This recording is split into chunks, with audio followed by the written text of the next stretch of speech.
বটগাছ, যার বৈজ্ঞানিক নাম ফাইকাস বেঙ্গালেন্সিস, এর আদি নিবাস হল বঙ্গভূমি বা আমাদেরই বাংলা।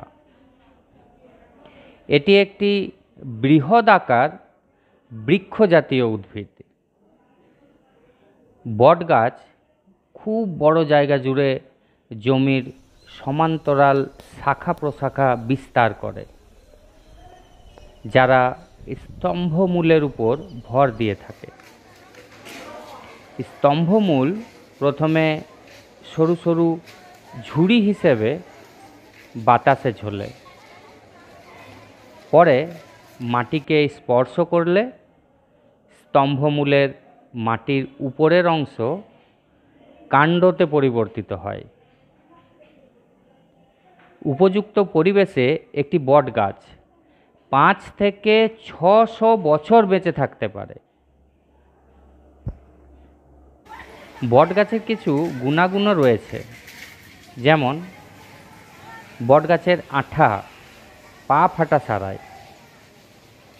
বটের ছাল দেহের মেদ বা চর্বি কমায়। হাড় মচকে গেলে এর ছাল বেটে গরম করে মালিশ করলে আরাম পাওয়া যায়। বটগাছের রস থেকে এক প্রকার নিম্নমানের রবার তৈরি হয়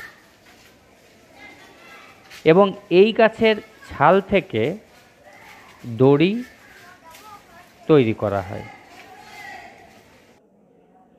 ভারতের সবচেয়ে বড় বটগাছটি কলকাতার শিবপুর বোটানিক্যাল গার্ডেনে, অর্থাৎ আচার্য জগদীশচন্দ্র বসু ভারতীয় উদ্ভিদ উদ্যানে অবস্থিত। এই গাছটি প্রায় 250 বছরের পুরনো এবং প্রায় 5 একর এলাকা জুড়ে বিস্তৃত। এটি গ্রেট বেনিয়ান নামেও পরিচিত এবং এর একটি বিশাল ছাউনি রয়েছে। 1925 সালে গাছের মূল কাণ্ডটি ছত্রাক দ্বারা ক্ষতিগ্রস্ত হওয়ায় তা সরিয়ে ফেলা হয়েছিল, তবে এর শাখা প্রশাখা এখনও বৃদ্ধি পাচ্ছে।